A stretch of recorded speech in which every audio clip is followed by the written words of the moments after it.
ಸವಿರುಚಿಗೆ ಎಲ್ರಿಗೂ ಸ್ವಾಗತ ಫ್ರೆಂಡ್ಸ್. ಇವತ್ತಿನ ರೆಸಿಪಿಲಿ ನಾನು ಮಸಾಲ ರವೆ ರೊಟ್ಟಿನ ಶೇರ್ ಮಾಡ್ತಾ ಇದ್ದೀನಿ. ಸಬ್ಸಿಗೆ ಸೊಪ್ಪು ಮತ್ತು ರವೆನ ಬಳಸಿ ಮಾಡ್ತಿರೋವಂಥ ಮಸಾಲ ರವೆ ರೊಟ್ಟಿ ಇದು. ಬಹಳ ಹೆಲ್ದಿಯಾಗಿರೋವಂಥ ರೊಟ್ಟಿ ಮತ್ತು ತುಂಬ ಬೇಗ ಆಗುವಂಥ ರೆಸಿಪಿ ಅಂತಲೇ ಹೇಳ್ಬೋದು. ತುಂಬ ಟೇಸ್ಟಿಯಾಗೂ ಇರುತ್ತೆ ಮತ್ತು ಅಷ್ಟೇ ಹೆಲ್ದಿಯಾಗಿರುತ್ತೆ. ಯಾವ ರೀತಿ ಮಾಡೋದು ಅಂತ ನೋಡೋಣ ಬನ್ನಿ.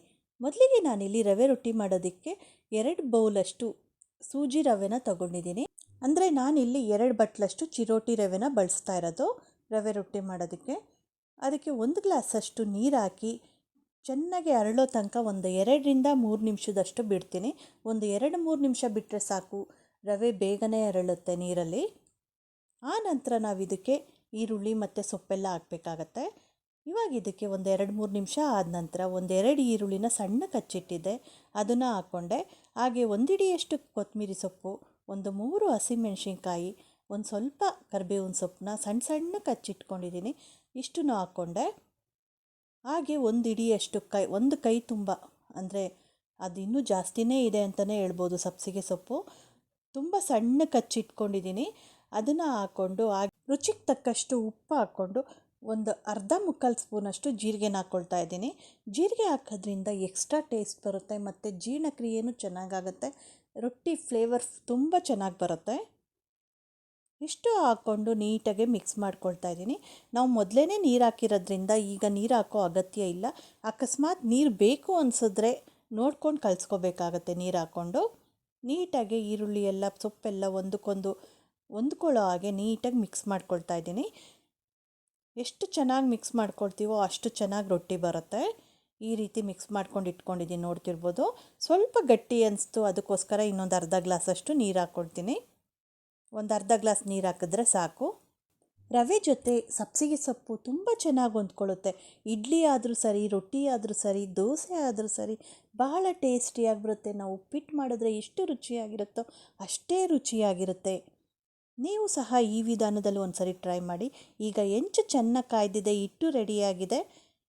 ಈಗ ರೊಟ್ಟಿನ ಹಾಕೋ ಟೈಮ್ ಬಂತು. ಹೆಂಚು ಇನ್ನೊಂದೇನಪ್ಪ ಅಂದರೆ ರವೆ ರೊಟ್ಟಿಗೆ ತುಂಬ ಕಾಯಿಸಬಾರ್ದು. ಕಾಯಿಸಿದ್ರೂ ಸಹ ಅದನ್ನು ಸ್ವಲ್ಪ ತಣ್ಣಗೆ ಮಾಡಿ ಆ ನಂತರ ಹಿಟ್ಟನ್ನ ಹಾಕ್ಕೋಬೇಕಾಗತ್ತೆ. 1 ಸೌಟಷ್ಟು ಹಿಟ್ಟನ್ನ ಹಾಕ್ಕೊಂಡು ಬಳ್ಕೋಬೇಕೀಗ. ಅಂದರೆ ತಣ್ಣಗೆ ಮಾಡಬೇಕು ಅಂದರೆ ಹೆಂಚು ಕಾಯ್ದಿದ ತಕ್ಷಣ 1-2 ಸಾರಿ ನೀರು ಚುಮ್ಕಿಸಿದ್ರೆ ಅದಾಗದೇ ತಣ್ಣಗಾಗತ್ತೆ. ಈಗ 1 ಸೌಟಷ್ಟು ಹಿಟ್ಟನ್ನ ತೊಗೊಂಡು ನೀಟಾಗೆ ಬಳ್ಕೊತಾ ಇದ್ದೀನಿ. ಹೆಂಚು ತುಂಬ ನಾವು ನಿಧಾನಕ್ಕೆ ಸ್ಪ್ರೆಡ್ ಮಾಡ್ಕೋಬೇಕಾಗತ್ತೆ. ಕೈ ಏನಾದರೂ ಸುಡುತ್ತೆ ಅನ್ನೋ ಟೈಮಲ್ಲಿ ಒಂದು ಸ್ವಲ್ಪ ನೀರನ್ನ ಹಚ್ಕೊಂಡ್ರೆ ಕೈಗೆ ಅಂಟೋದು ಇಲ್ಲ, ಹಾಗೆ ಸುಡೋದು ಇಲ್ಲ. ಸ್ಟಾರ್ಟಿಂಗ್ ಮಾಡೋಕ್ಕೆ ಬರಲ್ಲ ಅನ್ನೋರು ನೀರು ಹಚ್ಕೊಂಡು ಮಾಡಿದ್ರೆ ಒಳ್ಳೆಯದು. ಈಗ ನೀಟಾಗಿ ಬಳ್ಕೊಂಡು ಒಂದು ಪ್ಲೇಟ್ ಮುಚ್ಚಿ ಬೇಯಿಸ್ಕೊಳ್ತಾ ಇದ್ದೀನಿ. ಚೆನ್ನಾಗಿ 2 ಕಡೆನೂ ನಾವು ಬೇಯಿಸ್ಕೋಬೇಕಾಗತ್ತೆ.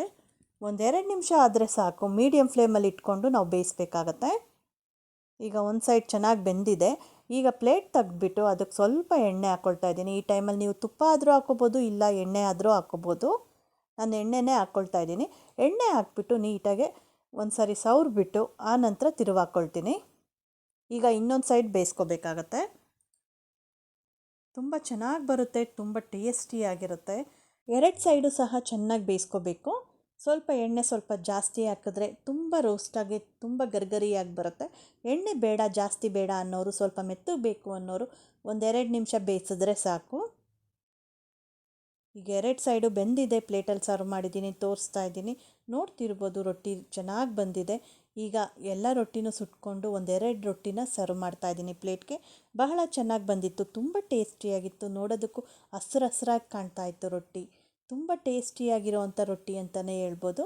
ನಾನು 2 ರೊಟ್ಟಿ ಸರ್ವ್ ಮಾಡಿ ತೋರಿಸ್ತಾ ಇದ್ದೀನಿ. ಬೇಗ ಆಗುವಂಥ ಬ್ರೇಕ್ಫಾಸ್ಟ್ ಇದು. ಸಬ್ಸಿಗೆ ಸೊಪ್ಪು ಹಾಕಿದ್ರಂತೂ ಇನ್ನೂ ರುಚಿಯಾಗಿರುತ್ತೆ ರೊಟ್ಟಿಗಳಿಗೆ. ನೀವು ಸಹ ಒಮ್ಮೆ ಟ್ರೈ ಮಾಡಿ.